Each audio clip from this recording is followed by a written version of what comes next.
Voilà, merci. Bonjour. Le titre, il a été donné de ma conférence, ou bien je le redis peut-être. L'anthropologie essentialiste de Paul Tillich, confrontée aux nouvelles approches empiriques de l'humain. Alors, traiter des relations de l'anthropologie que Paul Tillich développe dans le tome 4 de sa théologie systématique avec les nouvelles approches empiriques de l'être humain est particulièrement délicat. En effet, dans cette partie consacrée à la vie et l'esprit, Tillich associe deux théorisations très différentes l'une de l'autre de l'humain, une approche essentialiste de facture philosophico-théologique et une approche émergentiste de facture scientifique. Par sa grande habileté, Tillich parvient à faire disparaître, ou presque, les tensions en les assumant à l'intérieur de son système, donnant ainsi l'impression d'une théorisation unifiée. La dominante semble être la composante essentialiste, qui structure l'ensemble de sa théologie systématique. L'existence réelle est l'émanation d'un fond métaphysique dont elle constitue l'actualisation partielle, progressive, ambiguë et inachevée, mais aussi en partie déterminée, au moins dans les grandes lignes. Donnée a priori, l'unité multidimensionnelle dit l'essence de la vie. Elle ne définit pas seulement la qualité indépendamment de l'existence, mais aussi l'idéal de la vie, l'être tel qu'il devrait être et tel qu'il aspire à être. La vie réelle se distingue de son essence par les ambiguïtés de ses processus existentiels.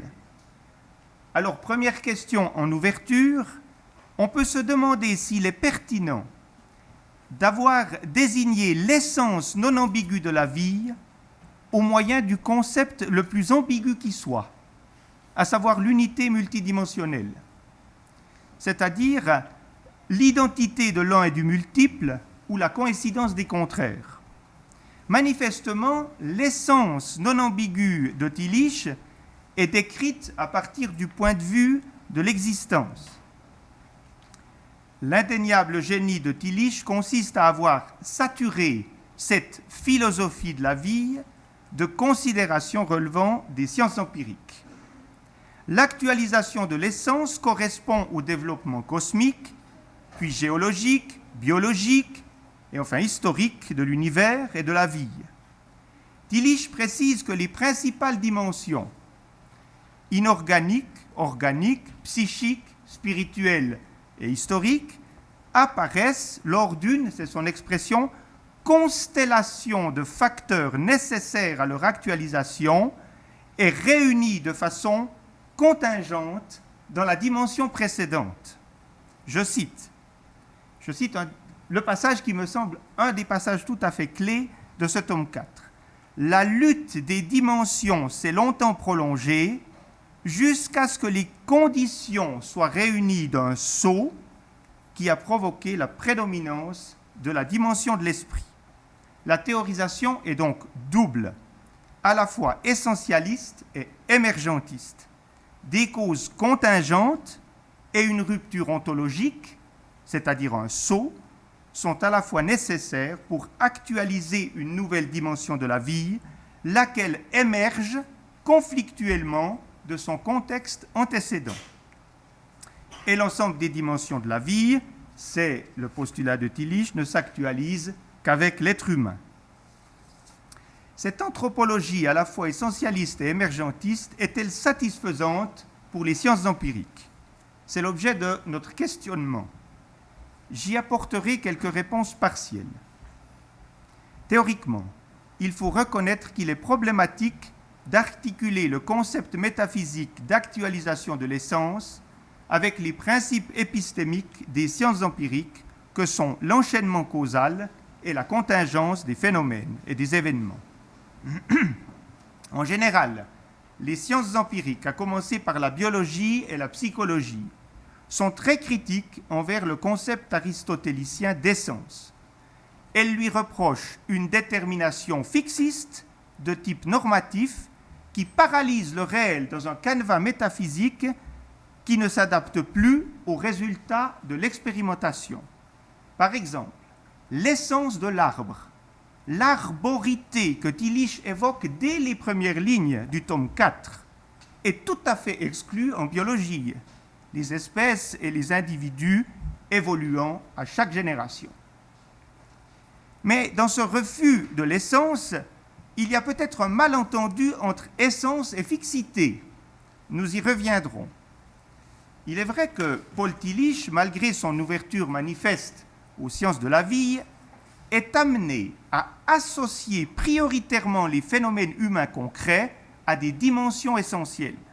Par exemple, les maladies sont décrites par lui comme des désintégrations partielles de la centricité au niveau organique. Une explication qui est peut-être encore trop générique pour les sciences empiriques.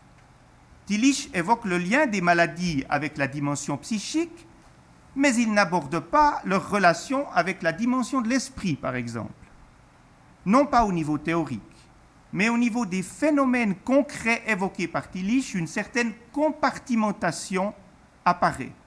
Une fois atteinte dans le tome 4 la dimension de l'esprit, aux environs des pages 30 ou 40, Tillich n'opérera plus que des retours anecdotiques aux dimensions précédentes. Or, ce sont justement les liens de causalité entre des phénomènes appartenant à des dimensions différentes qui intéressent particulièrement les sciences empiriques. Pour justifier sa thèse métaphysique de la dimension essentielle de l'esprit, Tillich est naturellement amené à rechercher quels sont les caractères empiriques qui distinguent irrémédiablement son actualisation des dimensions précédentes. Et il mentionne notamment le langage symbolique, la morale, la culture, la religion, la technique et l'esthétique. La suite de son texte cité précédemment est évocatrice à ce sujet. Je cite : « Cette même lutte des dimensions provoqua à la fin une séparation nette entre les êtres doués de langage et ceux qui ne le sont pas. Or, rien n'est moins évident aujourd'hui. Dans son livre « Les origines animales de la culture », l'éthologue Dominique Lestel s'emploie à montrer que non seulement le langage, mais bon nombre de propriétés réservées habituellement à l'esprit humain, comme la technicité, l'apprentissage et la transmission culturelle, la réflexion, le sens esthétique, l'amitié, l'individualité, la subjectivité, etc., sont présentes de façon incoative dans le monde animal. Quel que soit le caractère excessif de ces tentatives d'humanisation de l'animal, elles rendent la définition des caractères distinctifs de l'esprit de plus en plus subtile et de plus en plus spéculative. Sur d'autres plans, par exemple le plan politique, la mouvance écologique, en soulignant l'impact du milieu naturel sur le bien-être de l'homme, dénonce l'anthropocentrisme des philosophies de l'esprit. Et les neurosciences, en postulant que tout phénomène mental a son pendant neurologique, interrogent par un autre biais les revendications d'autonomie de l'esprit. La question que nous nous posons peut donc être formulée ainsi. Dans quelle mesure les incursions des sciences empiriques dans l'explication des phénomènes de l'esprit, que sont le langage, la morale ou la religion, ces incursions sont-elles pertinentes et quel est leur intérêt ? Ou dit autrement, dans quelle mesure les caractères propres à la dimension de l'esprit, tels que Tillich l'a défini, sont-ils déterminés ou influencés par des processus relevant des dimensions précédentes ou au moins interactifs avec ces dimensions ? Les réponses à ces questions ont la forme de variables flottantes et sont à mesurer de cas en cas. Je conçois que jamais l'empirisme ou l'essentialisme ne pourront l'emporter définitivement l'un sur l'autre. Tillich le suggère lui-même au travers de sa théorisation conciliant les deux herméneutiques. Il est indéniable que les sciences empiriques exercent une forte influence aujourd'hui sur les représentations contemporaines de l'homme et sur les rapports entre la vie biologique et la vie spirituelle. elles tendent à en fluidifier les frontières, ce qui indispose parfois les théologiens. Les accusations de réductionnisme que ces derniers profèrent envers les sciences empiriques ne les privent pas, à mon sens, de toute leur pertinence. Les explications évolutionnistes ou psychologiques des phénomènes de l'esprit sont instructives malgré leur tendance antithéologique. Elles permettent de filtrer ce qu'il y a d'excessivement spiritualiste dans les interprétations théologiques de la réalité humaine. D'un point de vue théologique, l'empirisme ne peut évidemment pas être exhaustif. La thèse tillichienne de la dimension essentielle de l'esprit demeure nécessaire pour fonder l'humanité de l'homme dans la liberté. Son noyau kantien, la transcendance du soi centré par rapport à l'ensemble des contenus psychiques, demeure à mon sens l'argument le plus solide en sa faveur. Liberté signifie indétermination causale et donc découplage de l'esprit par rapport aux dimensions précédentes. Dans un système théologique, cette thèse a toute sa pertinence, mais il convient de noter qu'elle n'a justement rien d'empirique. Si elle permet, selon Tillich, de fonder des phénomènes de l'esprit comme le langage, la morale ou la religion, son principe est purement formel. Tillich reconnaît d'ailleurs que les contenus sur lesquels opère l'esprit demeurent purement matériels et psychiques.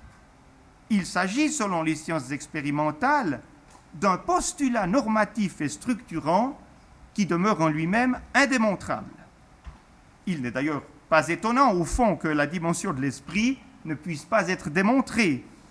Il est toujours possible de rechercher une cause antécédente à des phénomènes qui prétendent être libres, s'autodéterminer. Après ce premier balisage du terrain, je vais reprendre de façon plus approfondie les rapports de l'anthropologie de Paul Tillich avec le concept scientifique d'émergence, puis avec les définitions scientifiques de la vie, avant de conclure. Le tome 4 de la théologie systématique, après une brève introduction, s'ouvre avec la critique de la métaphore de niveau, level, en anglais, que Tillich veut remplacer par celle de dimension, dimension. Il reproche à la notion de niveau de constituer des strates ontologiques qui, je cite, n'incluent pas le niveau inférieur.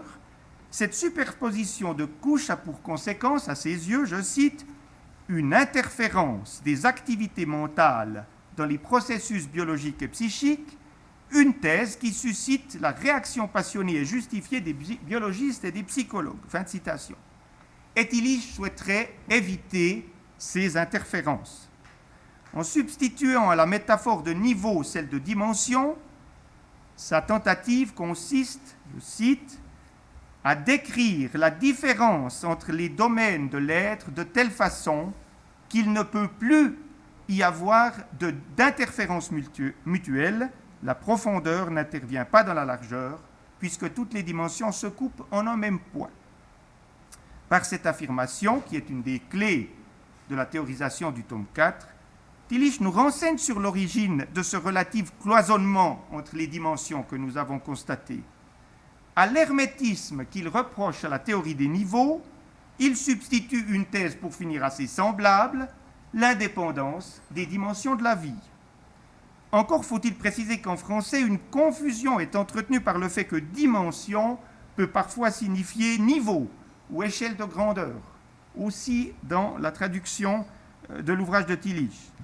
L'origine intellectuelle de la substitution de Tillich, donc de niveau à dimension, est double.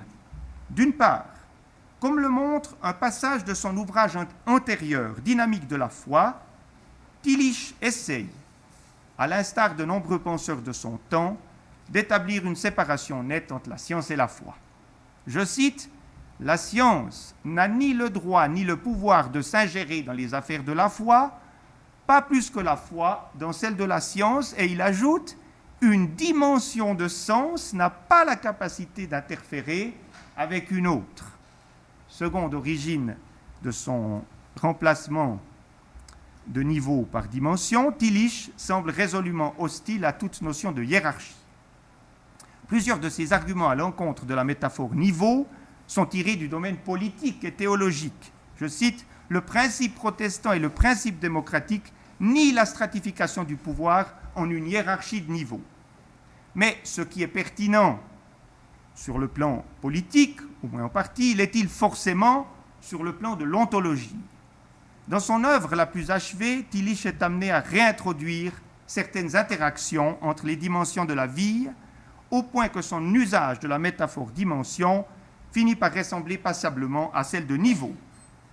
Non seulement il reconnaît que la métaphore niveau se justifie en partie, mais en admettant que les dimensions se greffent dans un ordre précis à la structure sous-jacente de la précédente dimension, Tillich en vient à postuler que, je cite, « Le rejet de la métaphore niveau n'entraîne pas un refus des jugements de valeur fondés sur des degrés de pouvoir d'être. L'homme a ainsi, à ses yeux, plus de valeur que l'animal et que l'élément matériel, car il actualise plus de dimensions. » Personnellement, je pense que Tillich a été conduit à réintroduire progressivement deux correctifs à sa théorie de l'indépendance des dimensions de la vie. Premièrement, les interférences entre les dimensions de la vie sont une des causes de ce qu'il a appelé à juste titre les ambiguïtés des processus de la vie, précisément celles qui intéressent les sciences empiriques. Secondement, les dimensions représentent moins des coordonnées indépendantes, comme la largeur ou la profondeur, que des échelons de complexité imbriqués, comme le postule à juste titre la théorie scientifique de l'émergence. Par exemple, si j'analyse au niveau psychique une situation de contrainte exigeant une réponse rapide de l'organisme, j'observe ce qu'on appelle un état de stress. Si maintenant j'analyse la même situation au niveau biochimique, j'observe une production d'adrénaline. Eh bien, les interférences entre ces niveaux d'analyse soulignent leur étroite interdépendance. On appelle propriétés émergentes des caractères d'un système complexe que ne possède aucun des composants du système pris isolément. Par exemple, les propriétés du triangle sont émergentes par rapport à celles de 3 points. Ou autre exemple, la propriété désaltérante de la molécule d'eau est dite émergente car elle n'est pas vérifiée ni pour l'atome d'hydrogène, ni pour l'atome d'oxygène, les atomes qui la composent. Les propriétés chimiques sont donc émergentes par rapport aux propriétés physiques. Il est par contre inapproprié d'affirmer que le stress est une propriété émergente de l'adrénaline et du cerveau. Les propriétés émergentes suscitent donc un débat d'ordre métaphysique parmi les scientifiques. Certains prétendent qu'elles sont déductibles des propriétés des éléments du niveau inférieur, mais d'autres le nient. Il en va de l'intelligibilité du réel. Soit l'émergence est une illusion liée à notre manque de connaissances exhaustives des propriétés des composants d'un système, soit les propriétés systémiques sont réellement nouvelles et non déductibles des niveaux inférieurs. C'est-à-dire qu'en connaissant parfaitement 2 atomes d'hydrogène et 1 atome d'oxygène, selon cette conception ontologique de l'émergence, nous ne pourrions jamais déduire les propriétés d'une molécule d'eau. Que faut-il en conclure ? Eh bien, qu'à l'intérieur des sciences empiriques, le débat au sujet de la nature, soit épistémologique, soit ontologique de l'émergence, rejoint d'une certaine manière la thèse essentialiste de Tillich à propos des dimensions de la vie, mais seulement en partie, parce que Tillich serait sans doute partisan d'une lecture ontologique de l'émergence. Il faut toutefois remarquer que le concept d'émergence n'est pas équivalent à celui d'essence multidimensionnelle de Tillich. L'émergence des scientifiques ne concerne que des propriétés et non de nouvelles réalités ontologiques. Elle se prête donc mal à expliquer l'apparition de la conscience à partir du biologique et ne parvient plus du tout, à mon sens en tout cas, à rendre compte de la dimension de l'esprit. Je serais donc porté à supposer que la métaphore de dimension est plus appropriée pour décrire l'irruption du psychisme ou de l'esprit, tandis que la métaphore de niveau rend compte plus adéquatement de la complexité à l'intérieur de la dimension biologique. On peut ainsi définir que l'objectif des sciences empiriques consiste à repérer des corrélations au sein de l'imbrication dynamique des niveaux subatomiques, atomiques, moléculaires, cellulaires, histologiques anatomiques, puis ensuite des dimensions psychiques, spirituelles et historiques qui échelonnent toute la complexité de l'être humain.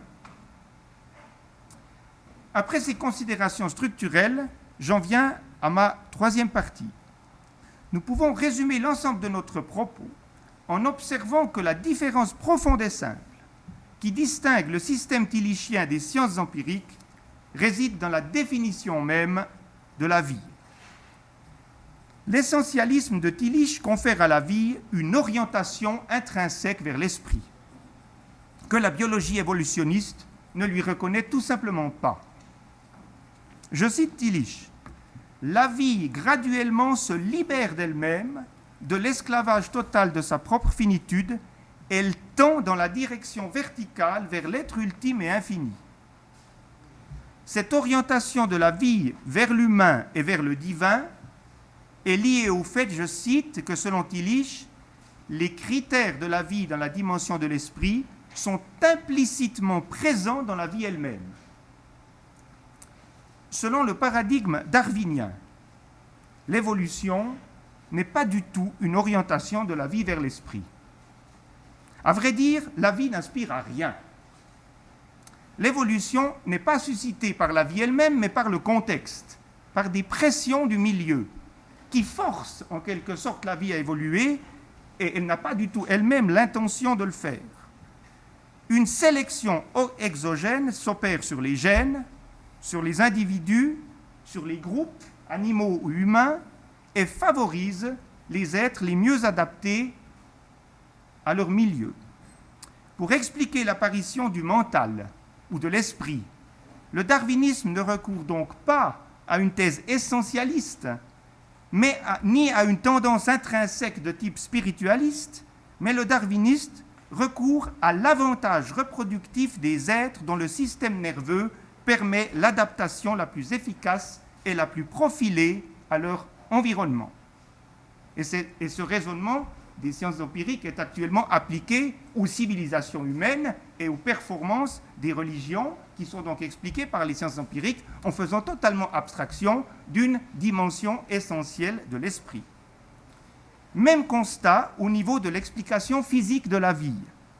Le dynamisme vital apparent a longtemps semblé contredire le troisième principe de la thermodynamique, qui postule l'augmentation de l'entropie dans un système autonome. Certains théologiens ou philosophes avançaient donc la nécessité de recourir à un principe essentialiste de type vitaliste pour expliquer la vie et son dynamisme. Jusqu'au milieu du XXe siècle, Ilya Prigogine résolve la question en décrivant la vie comme une forme particulière de système dissipatif d'énergie. Exactement comme un cyclone qui s'entretient et s'auto-entretient et qui construit lui-même sa structure en dissipant la chaleur de l'océan, la vie se structure d'elle-même en augmentant l'entropie générale du système. Les processus vivants ne contreviennent donc en aucune manière aux lois générales de la physique. Or, que sont les structures dissipatives d'énergie et la sélection biologique des mutations, sinon des cas particuliers d'une théorie générale, plus générale, celle de l'apparition spontanée de l'ordre dans la nature à partir du chaos. Une explication de l'ordre qui ne fait pas recours à un principe essentialiste de dimensions successives, mais tout simplement à des lois de causalité propres au monde physique. Nous retrouvons donc ici la problématique de l'émergence, qui est donc une théorie de l'apparition spontanée de l'ordre à partir du chaos. Il convient donc de relever que les sciences empiriques, en recourant à ce type d'explication bottom-up de la complexité, se montrent incapables de surmonter une chose, c'est-à-dire la radicale contingence des phénomènes vivants. Tant les ruptures de symétrie qui sont à l'origine des systèmes dissipatifs décrits par Prigogine, que les mutations génétiques connues du néo-darwinisme sont des phénomènes totalement aléatoires et dénués de toute intentionnalité. Cette vision de la vie ne peut être que désespérante du point de vue de la théologie. quelle que soit leur part de pertinence dans l'explication des phénomènes de l'esprit, ces herméneutiques matérialistes confrontent l'existence humaine à l'angoisse du néant et ne sont pas en mesure de lui apporter une solution. Et c'est précisément cette angoisse du néant qui est un des points essentiels de la théologie de Tillich. Le postulat essentialiste d'une dimension de l'esprit trouve ici, à mon sens, une de ses justifications les plus profondes. Lui seul permet de vaincre le non-sens de la contingence, et il le fait soit au moyen d'une essence, c'est-à-dire d'une donnée formelle non déductible des principes précédents, soit au moyen c'est soit essence, soit d'une présence spirituelle, soit essence spirituelle si on intériorise, soit présente spirituelle si on extériorise, et Tillich combine les deux réalités. On a une essence spirituelle et une présence spirituelle. La question qui nous occupe, qui nous concerne, est donc moins celle de l'affirmation de la dimension de l'esprit en tant que telle, que son anticipation dans les processus biologiques et psychiques, tels que la suppose Tillich. Je n'ai pas le temps. Est-ce qu'il me reste peut-être 3 minutes. 3 minutes, voilà. Un peu de discussion. Oui, voilà, discussion. Je voulais vous parler d'un exemple, mais je ne vais peut-être pas le faire, parce que je vais arriver à ma conclusion. On pourra le reprendre peut-être après. En postulant une essence multidimensionnelle de la vie, qui oriente l'ensemble du développement biologique vers l'actualisation de l'esprit, Tillich est-il parvenu à résoudre la tension, ou bien plutôt je dirais l'ambiguïté, entre l'approche théologique du monde et la radicale contingence que supposent les sciences de la vie. Il n'y est parvenu seulement partiellement, à mon sens. Non sans, je l'avoue, non sans un certain trompe-l'œil. Car les concepts qu'il utilise pour décrire le développement de la vie, et ces concepts sont auto-actualisation, auto-intégration, auto-créativité et auto-transcendance, tous ces concepts témoignent d'un dynamisme intrinsèque, non causal, de la vie, un dynamisme essentiel qui diffère assez profondément, à mon sens, des concepts qu'utilisent les sciences empiriques pour rendre compte des phénomènes naturels et de plus en plus, à notre désagrément, des phénomènes humains que sont la religion et la morale.